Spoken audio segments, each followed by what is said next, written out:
everybody, welcome back to the Consummate Athlete Podcast. I'm Molly Herford, and when I'm not on this podcast or writing all about training, nutrition, and most things sport-related, I am hopefully outside running, training, doing sport-related things.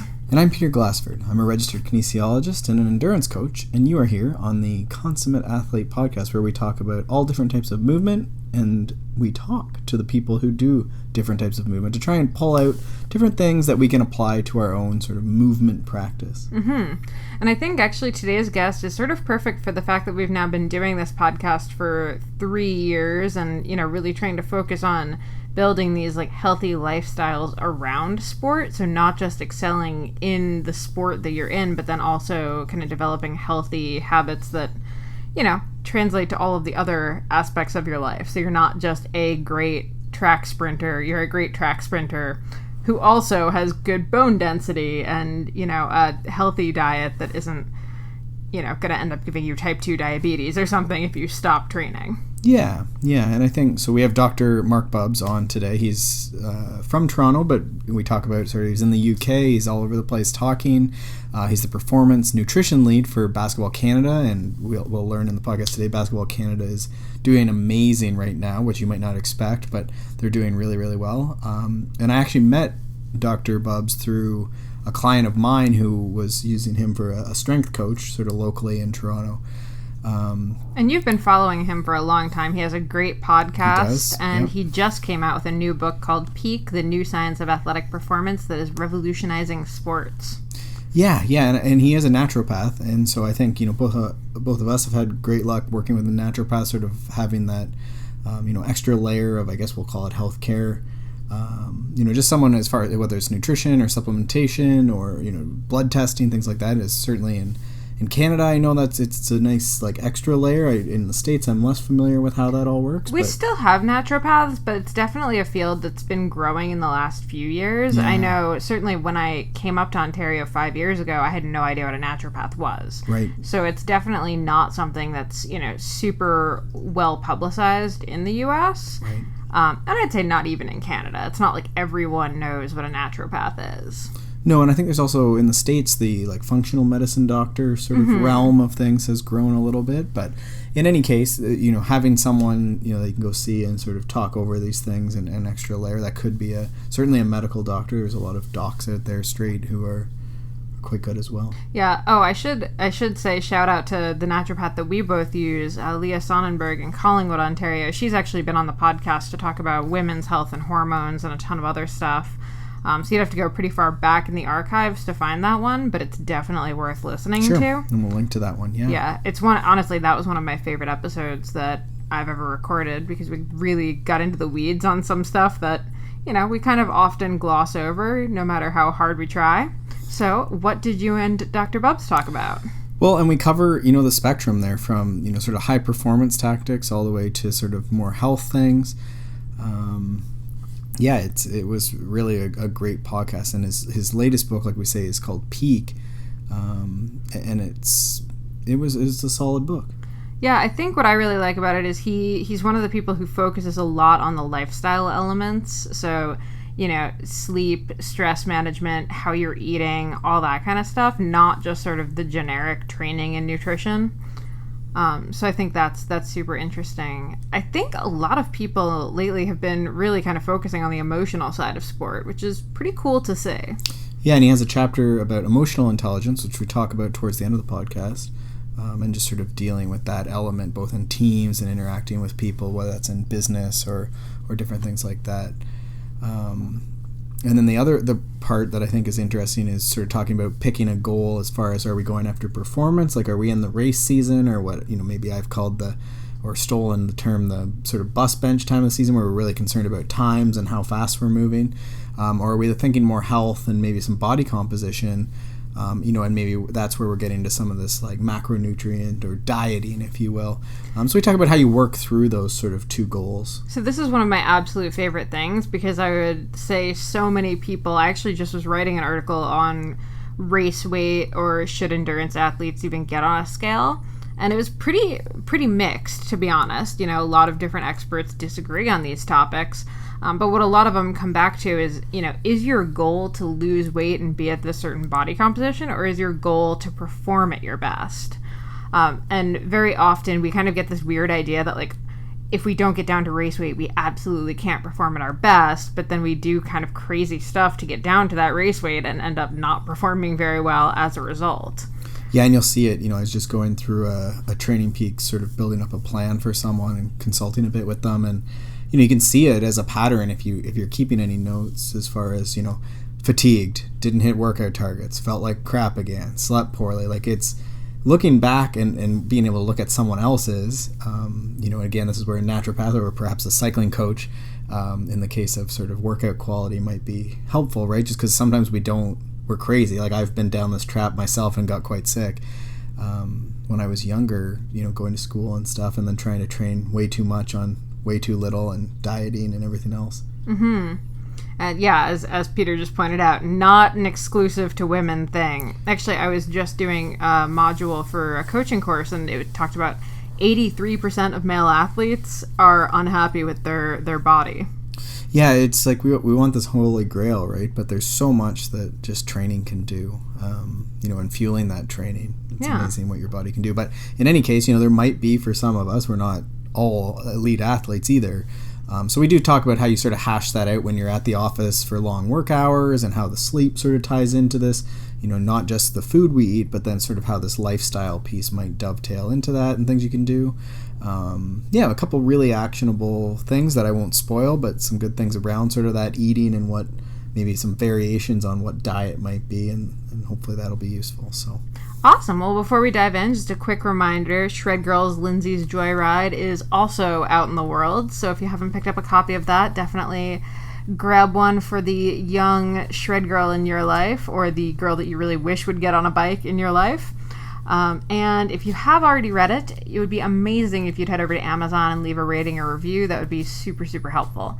So thank you so much. And enjoy this episode with Dr. Bubbs.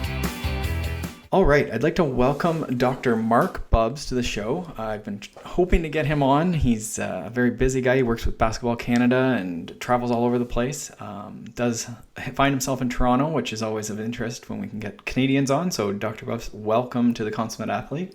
Peter, thanks so much for having me on. Appreciate it. Awesome. Yeah. And so you've been in the UK a little here, and traveling all around. I always like to know sort of what people are up to, in this week and sort of just recently. So, in all the things you do, what have you been doing and spending your time on in the last week or so? Yeah, it's been a little bit more travel than normal in the last little while, and been over here in the UK getting ready for the release of my new book, which I think we'll dive into here today, called Peak. And so that's been taking up some time with preparation and podcasts like this. And of course, also with Canada Basketball, we're getting ready for the World Cup. So we've got the World Cup coming up in this summer. So, and towards the end of August, start of September, we'll be over in China, looking to do well in the World Championships, the World Cup, and also that's the qualifier for the Olympics in Tokyo in 2020. So lots of good stuff coming down the pipeline. Awesome. Now, what exactly, what do you do with Basketball Canada? You're a naturopath. Is that sort of the role you fill with them, or what do you find yourself doing with Basketball Canada?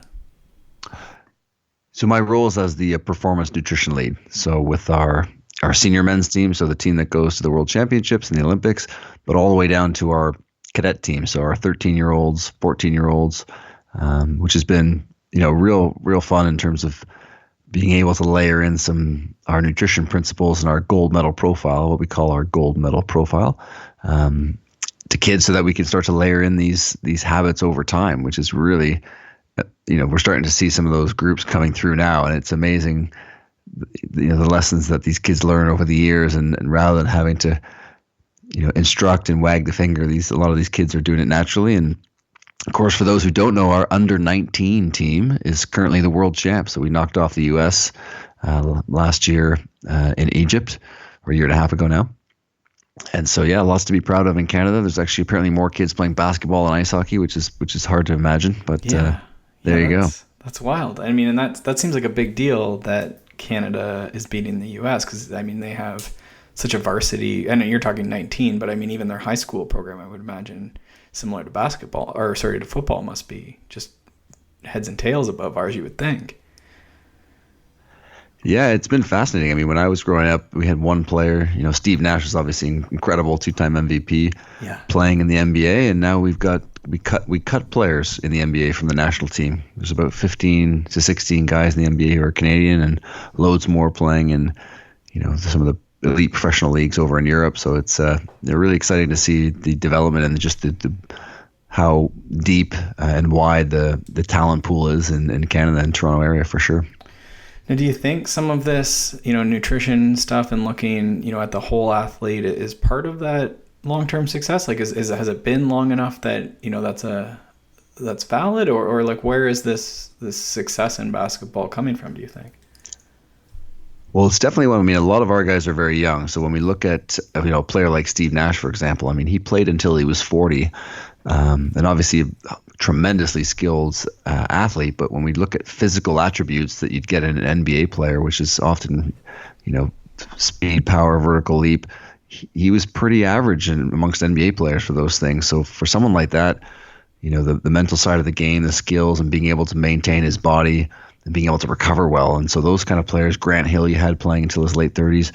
Those were the guys who definitely started to take nutrition seriously as they got into their 30s, and it became just a staple of their program. And guys like Dirk Nowitzki, who just retired at 40 as well. And so, again, go back a generation, and guys when they were past 30 were thinking about retiring, and now you've got, athletes in the NBA playing into their 40s, NHL, incredibly the same thing, and even in individual sports. So you look at Roger Federer at 37, 38, winning, a couple of majors recently. It's and still dominating in a game where typically you'd be over the hill at past 30. So it really shows that these fundamental pieces. It's not just the nutrition. It's getting the training plan right. It's the the lifestyle in terms of sleep.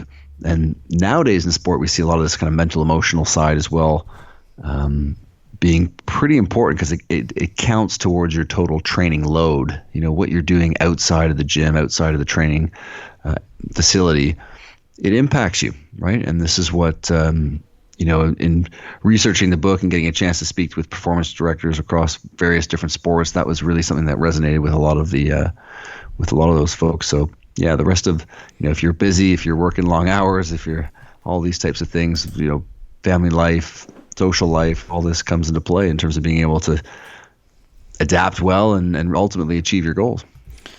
Yeah, and I mean, you use the phrase sort of big rocks or fundamental pieces, I guess, a fair bit. And you've mentioned sort of sleep and that sort of stuff. And, in endurance sport, we have, different ways to quantify stress. We have power output and stuff.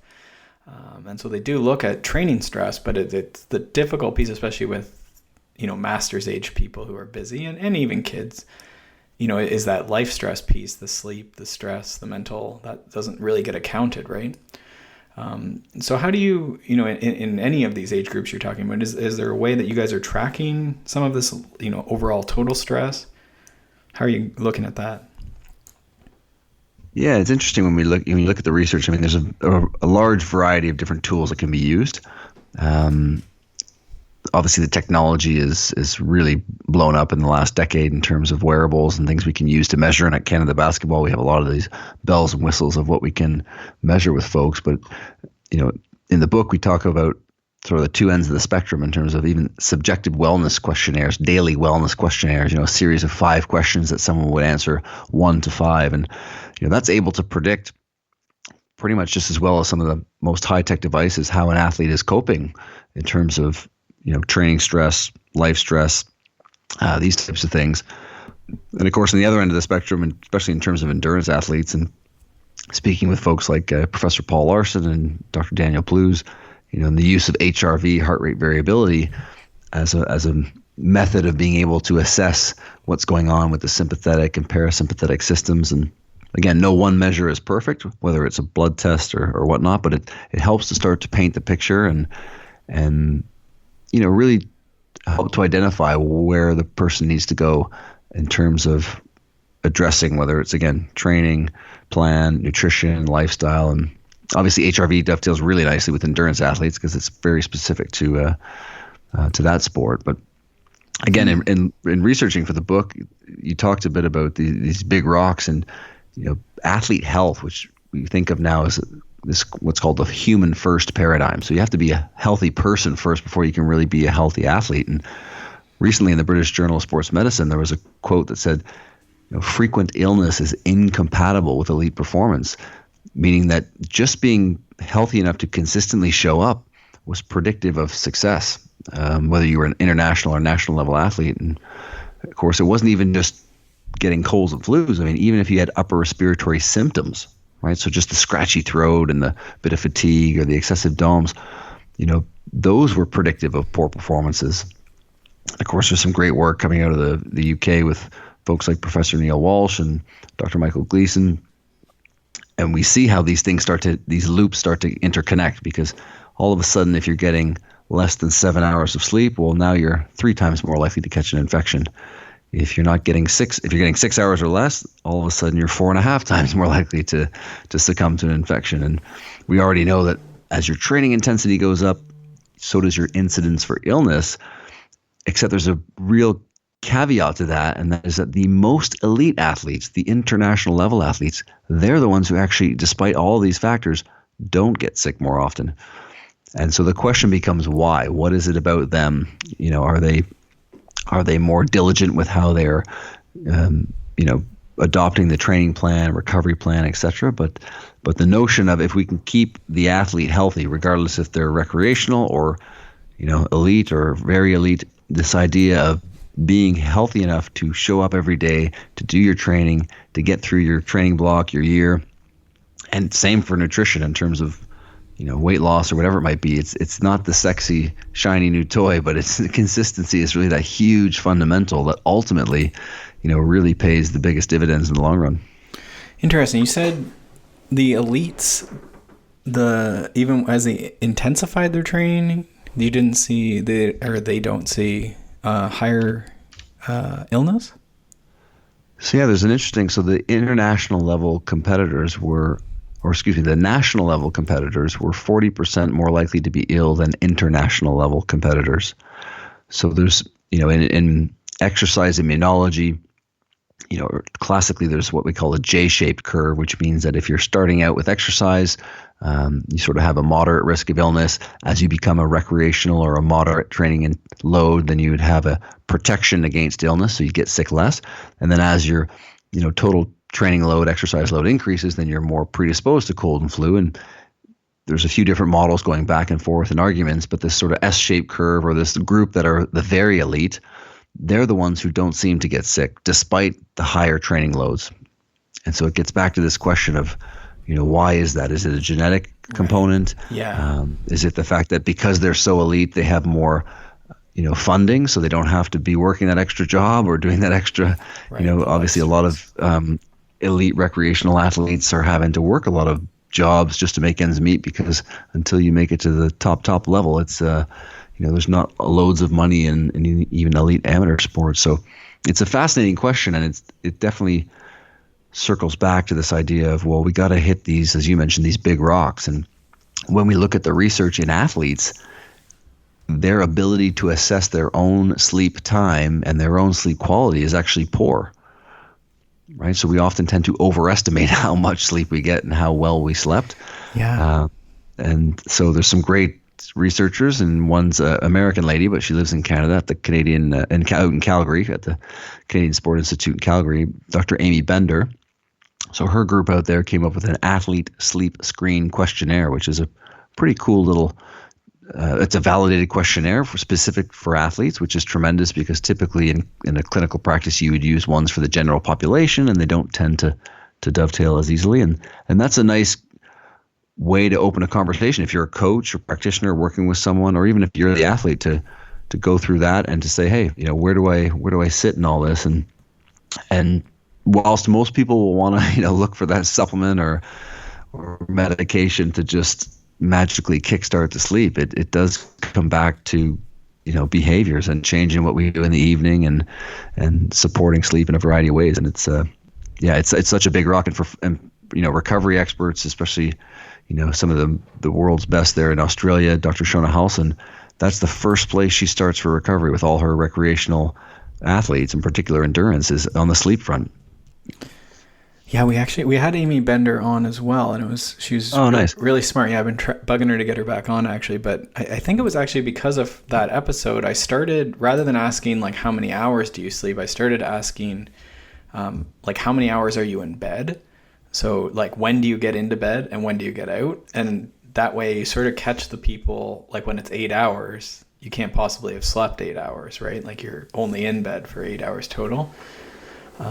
So I found that was at least catching the, like, really, you know, the folks that are down at the 6 hour mark at least, right?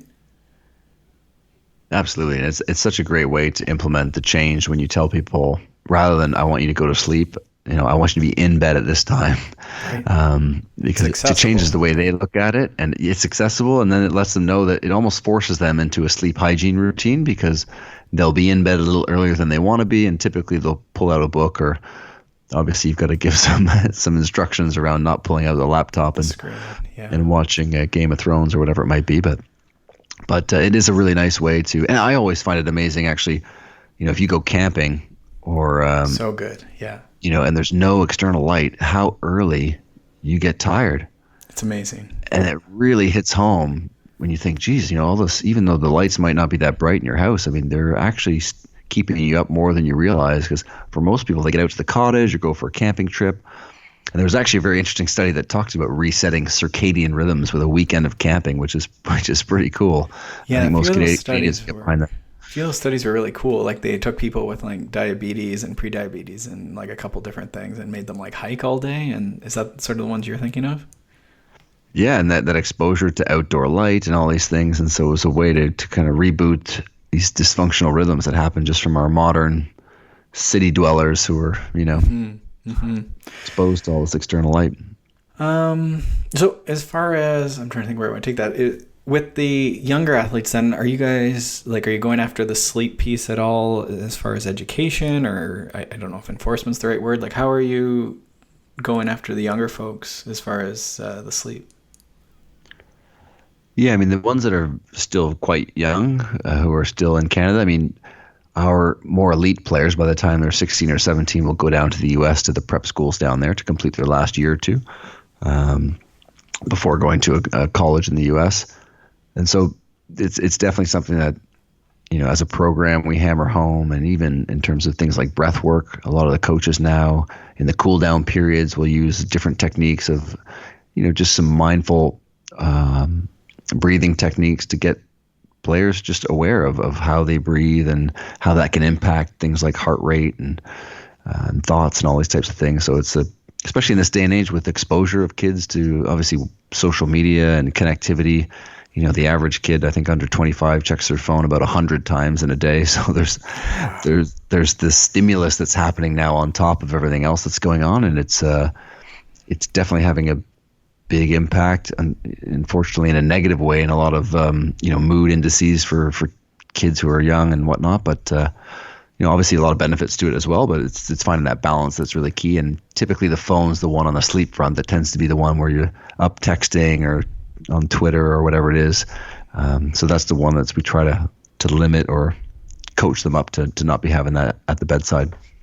It's pretty wild, yeah. We were at a camp and one of the athletes, I guess, tracked their time, or I don't know if they were using like the iPhone sort of tracking thing, which is, I think, interesting to do to yourself. Might surprise a lot of people. I know I was like, whoa, that's about enough. I'm going to try and cut that down. But she was, yeah. I think she was at 5.5 hours of the screen being on. And I was like, whoa, like that's a lot of hours. Yeah, it is. It's bonkers. I just read something today actually that said that people only look at 1/4 of the selfies or photos that they take with their phone. So 75% of the photos that are taken are never looked at again. Yeah. It's just this sort of garbage that just hangs around. And so it's amazing that we're distracting ourselves with this. And we are definitely in an era of, you know, an epidemic of absence of attention, and distraction seems to be sort of the norm. And so that's part of the, you know, it's part of performance, as you know, for all levels of athletes, and whether you're performing in sport or in life, right? Of being able to to actually kind of harness your attention now, because it's always being pulled away much more than generations past. And I think, it can easily turn into a negative, whatever, phone. And like you say, there are positives to the phone. But I think the exciting thing for coaches and athletes and anyone who's trying to get better with fitness or performance, on the field or in the, as you say, in sort of the office or in business sense, is that if you're able to harness this and, get the phone onto, turn it off and have it set and all the things that sort of optimize its use and optimize your attention, like you potentially have like a huge advantage over competitors who are not controlling their attention. Yeah, absolutely. I mean, it's really taking action and using it for all its benefits, and then being active and saying, this is where the line is. Because, one of the things now with, again, the connectivity is great. We're doing this podcast from massive distances. But when we look at research around people who work 70 plus hours a week, right, we start to see changes in brain. So, the areas around the amygdala begin to enlarge, and the connections between the amygdala and the cortex start to weaken. So all of a sudden you're going to be more likely to be, to go off the handle or to lose your cool, so to speak. And that becomes a big problem, because we talked sleep before. If, as you lose sleep, then you tend to think more of negative thoughts.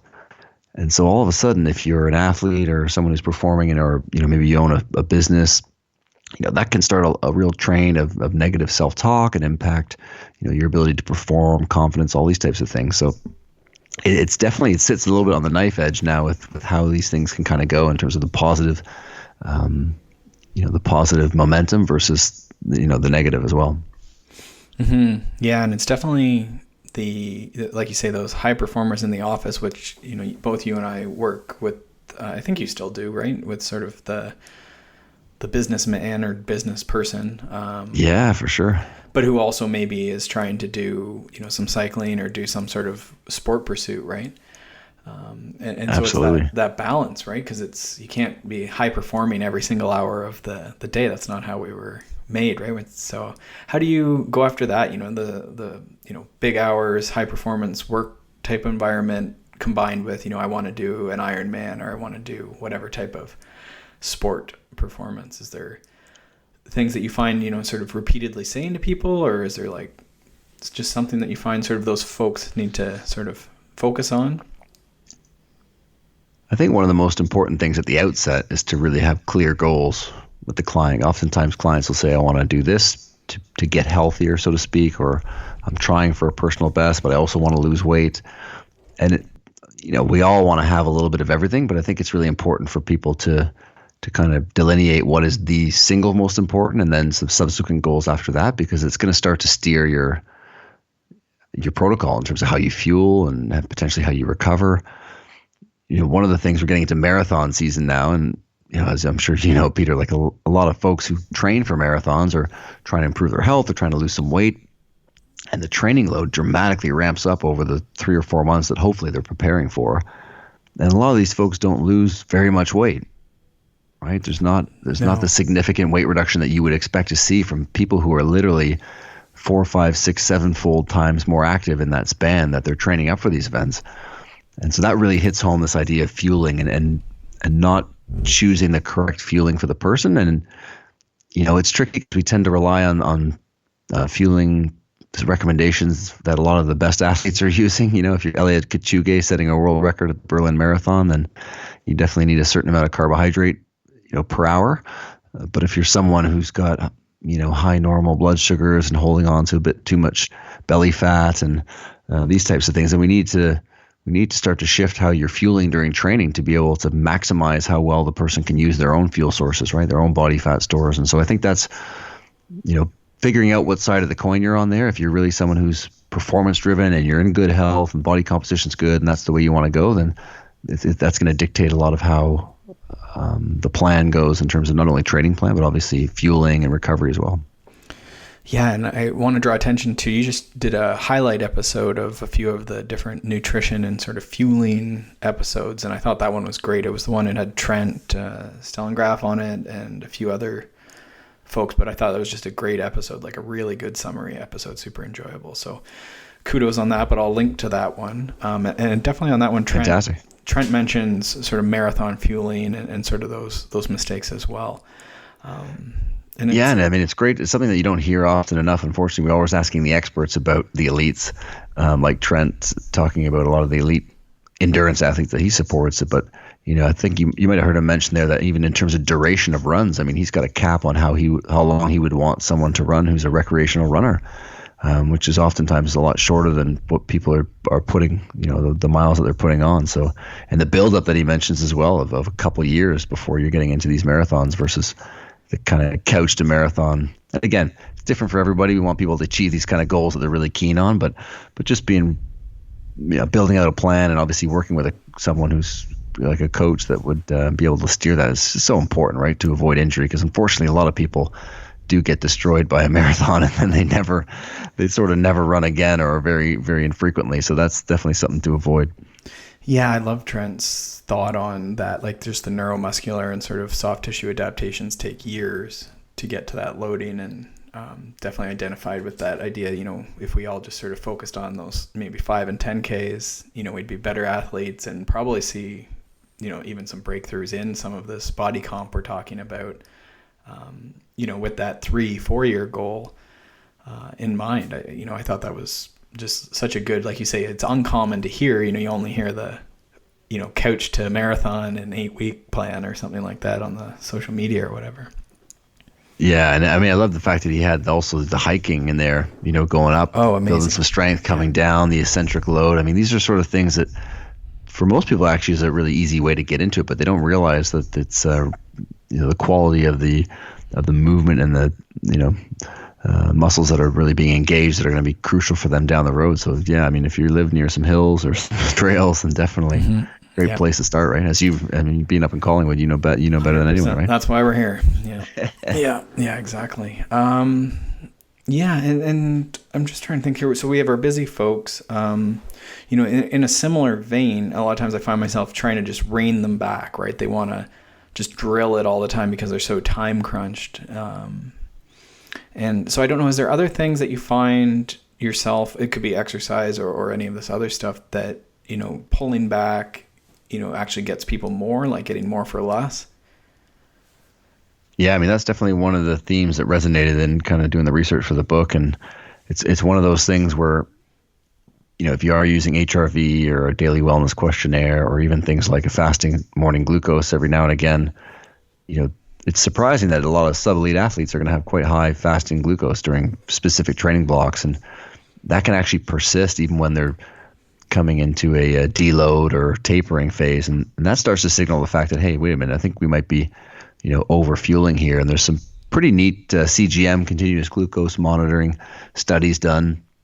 The one that we look at in the book is by a Japanese researcher. And, there's this elite ultra marathon runner and a sub-elite, and you can see it's really interesting right off the bat. The morning fasting glucose of the elite is much, much lower than the sub-elite.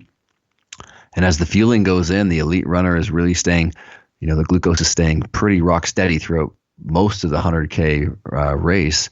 Whereas the sub-elite, the blood glucose levels are increasing quite significantly, more, surprisingly for the work output. And then all of a sudden they hit the wall and then it comes crashing down.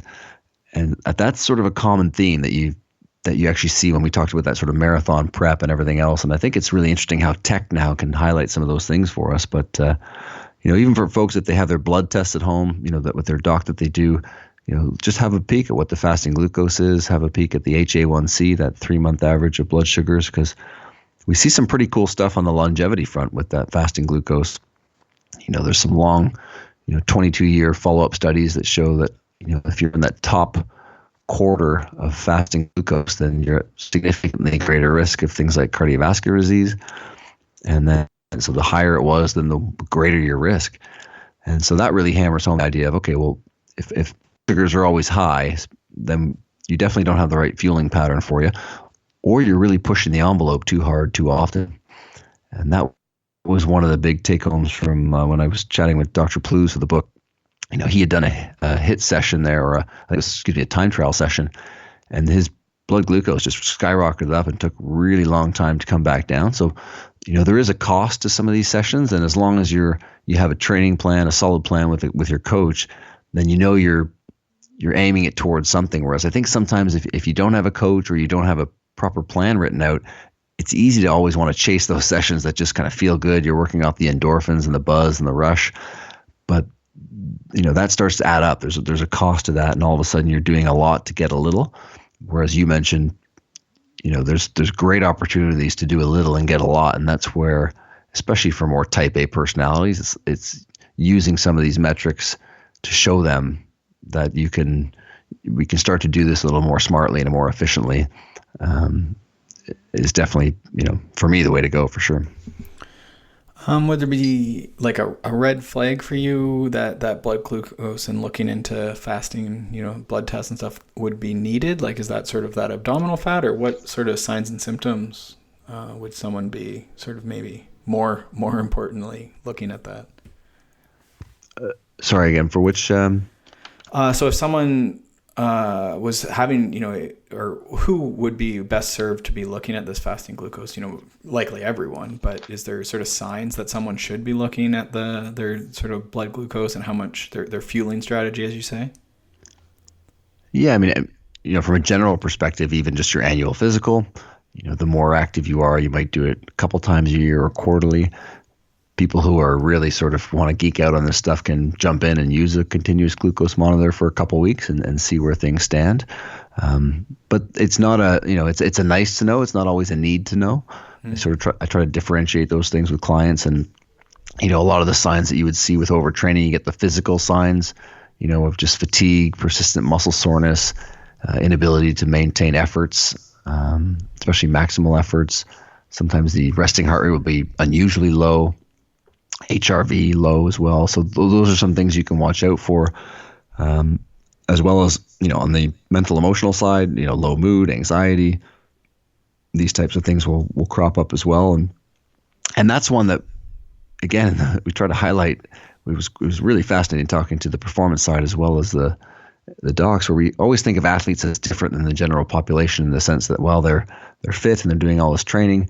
But when you look at the general population and you say, okay, well, you're working an 8, 9, 10-hour day, you're only sleeping 5 or 6 hours, your diet is not as good as it could be, you're holding on to maybe a bit too much weight, the total stress load on that person is going to be likely higher than even the athlete, right? Because the athlete at the highest level has a chance to take a 3-hour nap, and somebody's cooking their meals, and they hop into a cryotherapy, recovery modalities and things like that. So it's a big load for folks to balance work and home life and training. And so I think that's where that idea of doing it smartly, especially the longer you've been at it, then it really pays dividends, and having some metrics that you can assess and measure, whether they're on the physical side, as well as some biochemistry to follow up on, is a great way to just ensure that you're moving in the right direction. Would it often be someone who's just like really high sugar type diet, eating a lot of, I guess you could say traditional endurance athlete diet, and not sort of sticking to that whole foods and maybe fueling smartly where, for those harder, longer sessions? Would these be typically the people you would see, or is it, it could be someone who's very much on a whole foods diet? Like, do you see a trend there? I think one of the things that sort of goes into a couple different camps. I mean, one of them, for sure, in the general population, is that client who's going to be, maybe slightly hypertensive. You see this a lot in sort of, men, that sort of 40s, 50s, 60s, where rather than running because the knees or the back, they're getting in more into cycling, and they're logging a lot of miles, but they're still holding on to a little bit too much weight. That's when this idea of consuming too much processed food. We know that USA, Canada, the UK, about 50% of household purchases is on processed food. Well, ultra processed food is the classification. So, we're eating too much of that convenience packaged stuff. Whereas, in the elite groups, it's more just the amount of fuel they need to bring on board, which, as you mentioned, is oftentimes a lot of sugars. And that's where it gets into this question where, even the guidelines now and things like the American College of Sports Medicine, they would say that, 30 to 50% of sessions for the elites even should be done with this low carb availability, right? This reduction in fuel during specific training sessions to elicit some of these positive adaptations. And, you've got folks that can maintain 300 watts on the bike at 3 millimole per liter blood sugar, which would be considered hypoglycemic, but no problems at all in terms of maintaining that. So it's definitely one where, again, taking into context who we're dealing with, are we trying to improve body composition? Then there's going to be a sort of a general tendency that we see on that side. And then for the elite side, it's more just this fact of almost like we're always trying to, because we know carbohydrates are so helpful, coming from the 80s and 90s, we tend to be using them consistently throughout all sessions, or at least in the last, things have changed a little bit in the last sort of 5 or 10 years, but I think there's still more room for a shift there. And you see some pretty impressive stuff with some of the guys who are fueling lower throughout the training sessions, and then obviously, competing higher and ensuring that they have that full glycogen status for the competition, so they can, as one of the experts put it there, treat your body like a used car on the competition days, but then make sure you're taking care of everything in between. Yeah, and I find that sometimes what gets missed in that is the fueling, yes, but then that also ties into the intensity usually, right? Like, and that it gets back to people can't just go so hard every single day that they need to be like downing gummies and gels and stuff, right? And I think that's massively. Sometimes that's what gets missed in that, like, oh, the elites are, doing this like lower carb or fasted training or whatever the thing is, right? But it gets missed sometimes that they're also not just like hammering out, that dead or what is the phrase I'm looking for? Like the just middle intensity, right? Like just sort of that moderately feeling good workout intensity. Yeah, I think that's one of the problems is for the regular folk, they see a runner who's an elite runner running at aerobic heart rate, but they're running so damn fast that it looks like they're sprinting, right? Because they're so elite. So it's like, oh, that person's sprinting, so will I.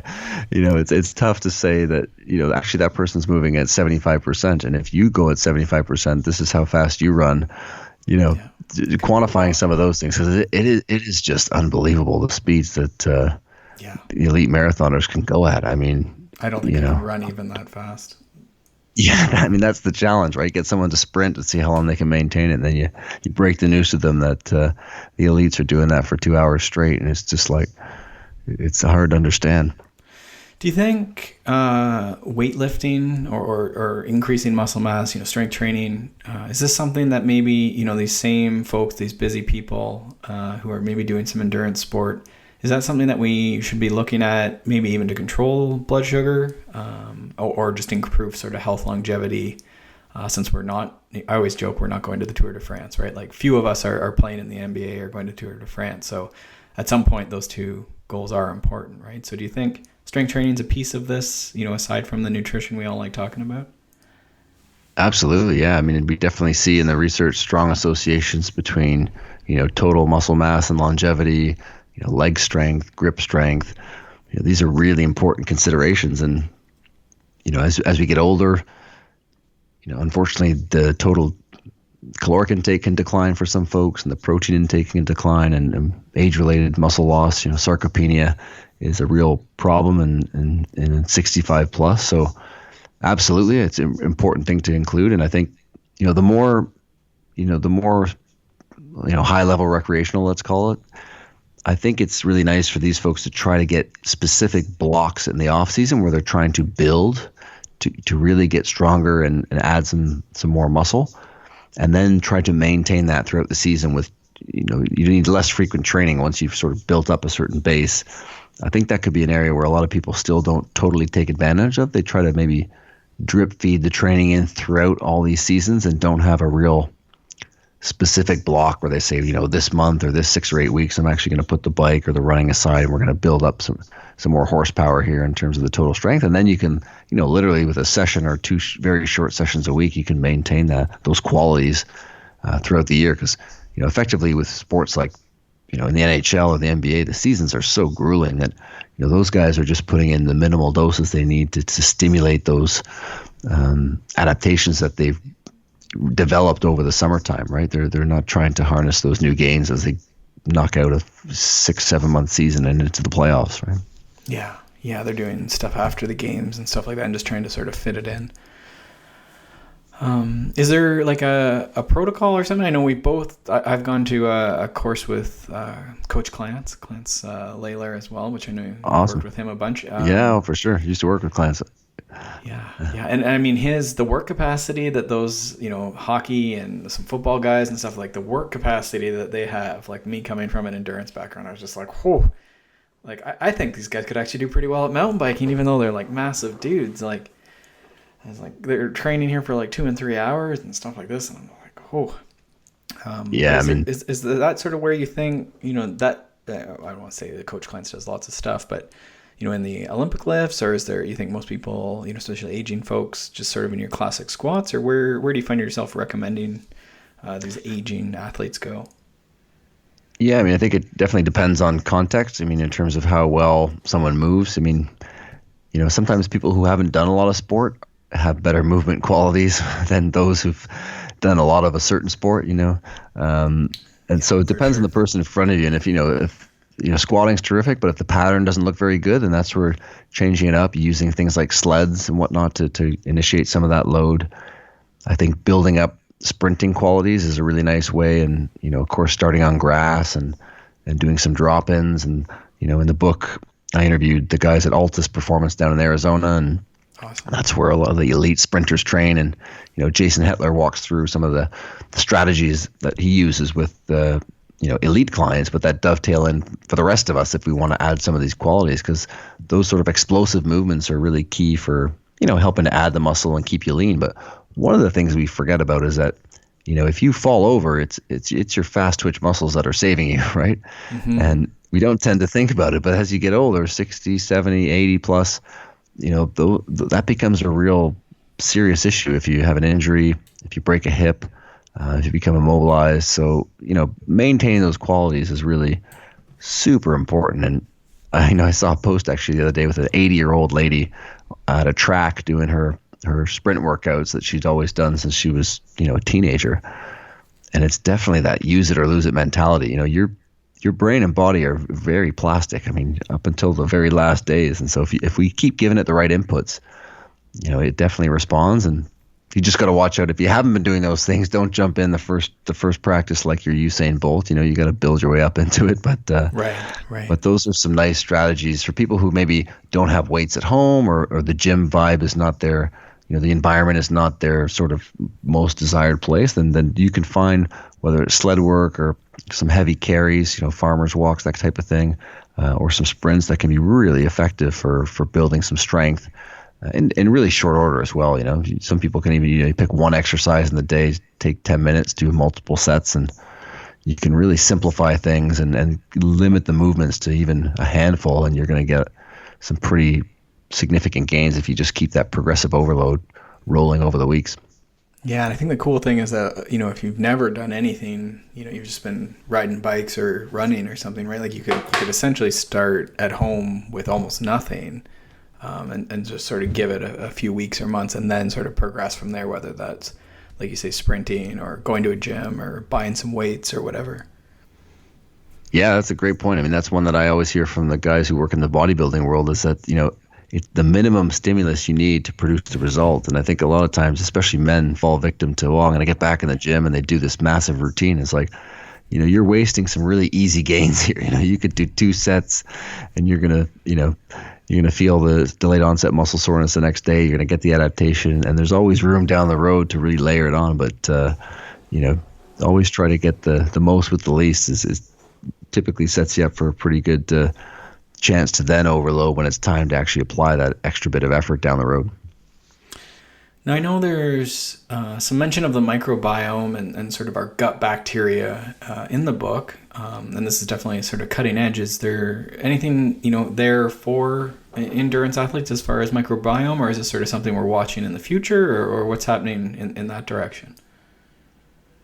This is definitely a fascinating space, I find, because depending on which domain you work in. So in terms of functional medicine or naturopathic medicine, sometimes it seems like the answer to every question is the microbiome. If you have any problem, the solution is to fix the microbiome. And then if you go on to the other side of the spectrum, you get folks who say, well, geez, things are, it's far overrated. It's effect, not cause.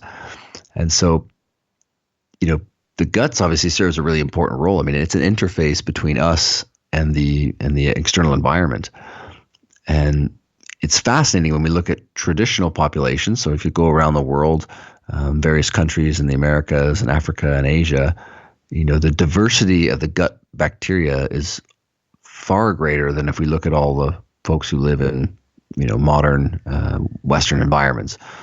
And so, you get researchers like folks like Nick West and Dr. David Pine down in Australia trying to start to identify this gut microbiome signature, the athlete gut microbiome signature, to see which species tend to crop up in the gut. And and in their work, it's interesting. They did elite, recreational elite, and healthy controls, and you get some themes like Bifidobacterium longum, Akkermansia, a bacteria like Prevotella, which actually another researcher in the U.S., Dr. Lauren Peterson from the Jackson Laboratory formerly, she did some really great work in cyclists. And, she actually found that the intensity of exercise that they worked at was really predictive of that, the species in the gut, that gut microbiome, and that she could actually predict, if you were in the 25th percentile, if you had Prevotella, you'd finish in the top 25th percentile of the actual race, which is pretty phenomenal. But at the end of the day, it gets back to this question of, okay, well, diversity is good. We know that. But is it the cause or effect, right? Is it just the fact that the person is healthy and training and eating the right way that creates this environment? Or can we, consume some things or expose ourselves to various things that will then shift the microbiome and provide a performance benefit? And it's interesting because, Dr. Nick West is doing some research in certain folks. Actually, their bacteria will elicit a greater caloric output from the food intake than others. And that's typically in people who are overweight. But if you could harness that quality and put it into an endurance athlete, then you might have a performance gain there. So there's some really kind of novel, almost Star Trek-like things out there. But when we look at all the different rabbit holes, there's a lot of claims that are made. But the one thing that we can really say, and we see this in studies of rugby players as well, and Orla Sullivan's work in Ireland. The rugby players had tremendous diversity in their gut as well. And so that's really the biomarker that we should be focusing on. There's a lot of, again, nuances there, but that's 30,000 feet. That should be the real ultimate goal. And, one of the things that I liked, the suggestions from one of the experts over here in the UK, Dr. Miguel Toribio Mateus, he's got this wonderful thing he calls the 50 food challenge. And so basically it's very simple. You put up a piece of paper on the wall with 50 numbers next to it, and then there you go. That's your week. You got to have 50 different food items. And initially it sort of sounds easy, but when you look at research around, bodybuilders and things like that, they're only eating 12, 14, 15 different food items. And so most of us actually don't eat as diverse an array of foods as we think we do. And so I think for a lot of people, that's a great place to start. Increase the diversity of your diet in terms of the vegetables, the fruits, the carbohydrates, the proteins, and then all the things like, prebiotics and fiber and those types of things, they tend to take care of themselves. So that was, that's definitely one that I think people can do a bit of investigation too. There's a bunch of tests. I'm sure you're aware of things like the Ubiome test is a test that you can run to check out diversity. And, it's a very low fidelity kind of 30,000 foot view, but it does give you a nice snapshot and it compares you to the population. And it's a way, like most tests, it's a way to then stimulate action upon the part of the athlete, right? It's a way to say, hey, here's where you're at, and this isn't nearly where we want you to be, or the individual client, right? Yeah, and maybe correlated, like any metric, like we're talking about HRV or whatever, correlated, we're seeing this symptom. You're not doing as well as you want to, or you're not sleeping, or overweight, or whatever, right? Yeah, it's always like the starting point for the conversation that says, okay, let's get back to looking at your nutrition and your training and all these lifestyle factors. And The other cool thing with chatting with Dr. Weston Pine was, when we look at the research around probiotics, and they've done a lot of it, in 67% of the studies in athletes, we see prevention or, shortening of severity and duration of upper respiratory tract infections. That's a cold or flu, right? So it's definitely something that people can, as your training volume goes up, or if you're in a certain period of the year where you're going to be more exposed to colds and flus, maybe you got little kids at home, that's something to definitely think about. And, the research recommends sort of a 14-day buildup as well. So you do have to start earlier than you would think to get that protection for when it's time to really, when it's important to not get sick, let's say. Yeah. Well, that's exciting. I like that 50-day food challenge. That's, to me, strikes, for the everyday person who's not, wanting to do a ton of pills or, sort of stick to the sort of big rocks, right? Like that seems like something that makes a lot of logical sense, right? You sleep well, you eat a variety of food, you exercise smart. Some of these more complex things hopefully will take care of themselves, right? Yeah, forces people down different aisles of the supermarket too, right? You got to, or different, pick some vegetables you haven't had in a while. Yeah. I always forget like things like yucca and things like that. Like I love sweet potatoes, but sometimes I like forget. There's all the different potatoes and yucca and squash. I just like rediscovered squash the other day, and I was like, oh, you could just definitely do this instead of some sweet potato for a change. Yeah, so definitely. Yeah, yams, parsnips, beets. Yeah, for sure. It's a lot of great options for sure. The other sort of, I don't know, leg of the stool is overused phrase, but the other thing we discuss a lot here is sort of, a bit of sports psych, a bit of sort of the question of why are we doing this? And I know in your book you talk a little bit about emotional intelligence and sort of mindset. I wonder if you could talk us through, maybe someone who's, a master's athlete, they got kids, they got a job, but, they have some goals, and they're sort of struggling. So is there some way, what is the relevance of this sort of emotional intelligence and sort of mindset for this type of person? Yeah, emotions is a really powerful thing in sport and in life. So we dedicate a whole chapter to that side of things. And our sports psych at Canada Basketball, Dr. Peter Jensen's tremendous. And, he's always saying that people don't make decisions based on logic. People make decisions based off emotions, and they make decisions based off imagery. And that's sometimes in the fields like medicine, I think that's something that we forget, because unless it's acute emergent medicine, then those things aren't as important. But in the chronic lifestyle diseases that we have today, connecting with the person in front of you is 9/10 of the whole game, because, you've got to get that person to sort of buy in and be part of that process. So, emotion's a huge part of it. It's definitely the fastest way to connect with someone, with an athlete, with a client. So it becomes an important way to be able to harness that. And I think the trickiest thing for a lot of practitioners or coaches is just to build that trust in the person, right? It's the question I always get from GPs when I do talks around nutrition for docs is, why do they listen to you and not me? I give advice around nutrition. That's one of the questions I'll get. And unfortunately, it's just there's not enough time in a 10-minute visit for a lot of in a traditional system. I think I read a recent study that, the patient's interrupted in the first 30 seconds of a visit. And so, in the book, we talk about one of the nice stories is around the English football team, or soccer team that we call them, and at the World Cup last year in Russia. And so classically, the English team hasn't won since 1966, a little bit like the Toronto Maple Leafs. So it's something that's been hanging over them for quite a while. And they've got a younger team. They used to have a lot of big international stars, but they never really coalesced and became a cohesive unit. And, this lady, Pippa Grange, who's the team psychologist, was really big on trying to build more trust between the teammates as well as with the coaching staff. And, two of the key things that she mentioned as being important for building trust were, one, authenticity, and two, vulnerability.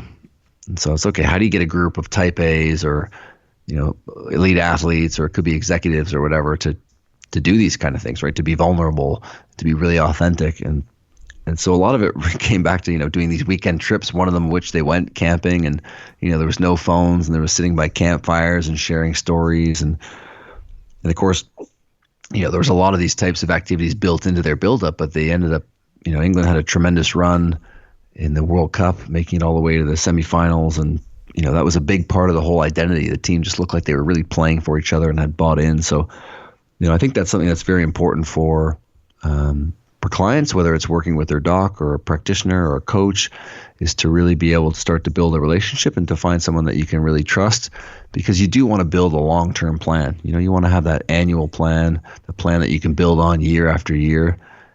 Because as you know, Peter, it takes years to really get, of training someone to really be able to understand how they work and to really be able to leverage all the things that you've learned along the way. So, I think that sort of shotgun approach, unfortunately, we all fall victim to wanting to try this program or that program, whether it's on a nutrition front or a training front. But that value of consistency and being able to build a bit of a team around yourself is really crucial.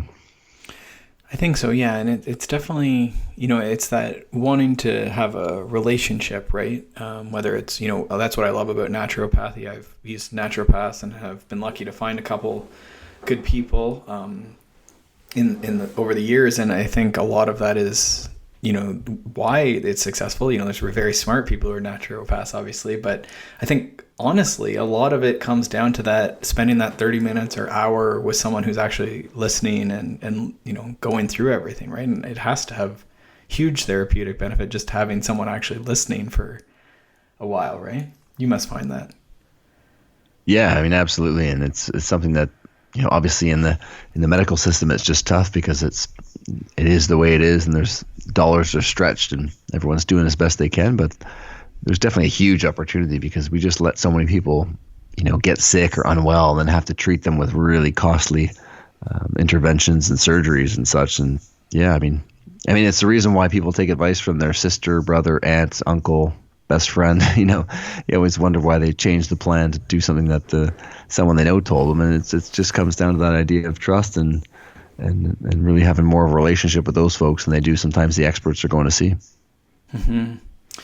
It must be too, the emotional intelligence piece.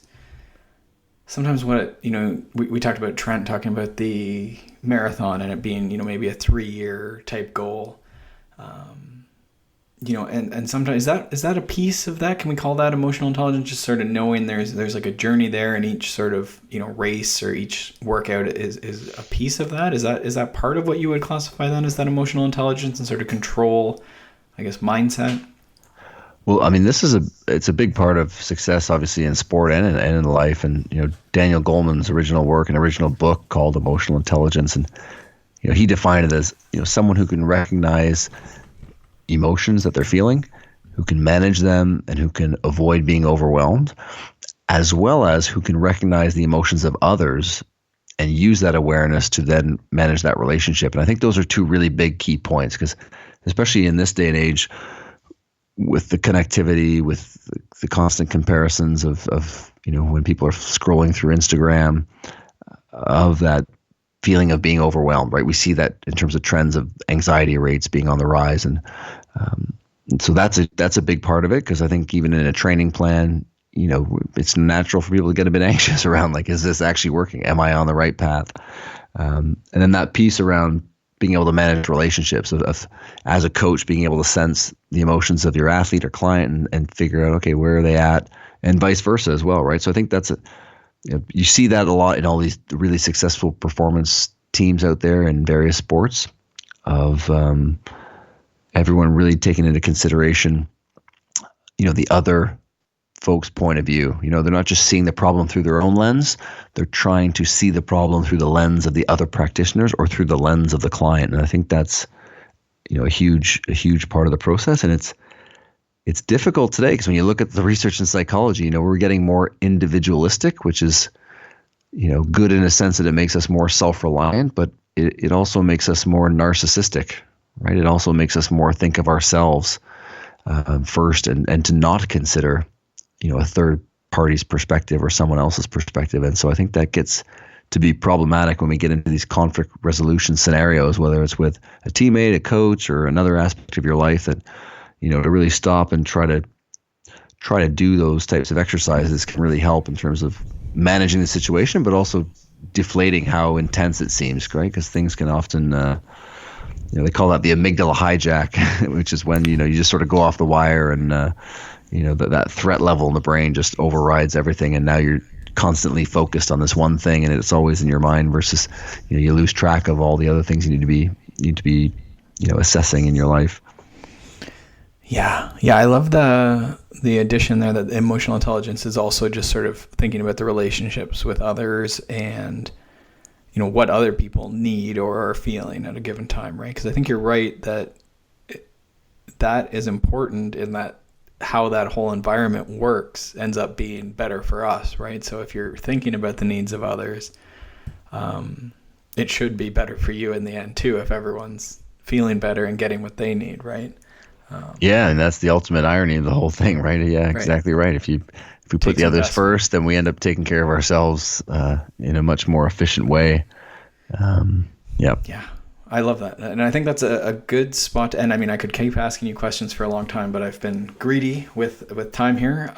So I want to just say thank you for coming, and I would like to make sure that we link to all your key socials. So can you let the people know where they can find you on sort of the Twitter and Instagrams, and we'll of course link to Peak, your book coming out on May 24th, 2019. Yeah, awesome. Listen, I appreciate it. I appreciate you carving out some time. Yes, the new book, Peak, the new science of athletic performance that is revolutionizing sports, that's coming out. So you can check that out. Chapters in to go, Barnes & Noble if you're in the U.S., Amazon, all that good stuff. And on social media, if you want to connect, at Dr. Bubbs, Instagram, Twitter, Facebook. And, happy to answer questions. And hopefully people enjoy it. Thanks so much for tuning into the Consummate Athlete podcast.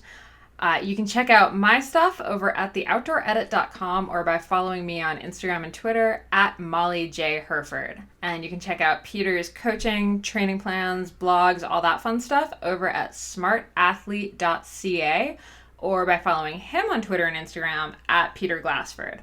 And if you want to support this show and other awesome podcasts, please check out wideanglepodium.com for show info, other podcasts, bonus content, and to become a donating member so you can get all of that rad behind the scenes content and help keep shows like this on the air. And lastly, if you're enjoying this podcast and all the information that we're bringing to you every single week, do us a solid and pop into iTunes to leave us a rating and review. It takes you about 2 seconds. You can do it on your computer, you can do it on your phone, and it really helps us out. Thanks so much, and we will see you next week.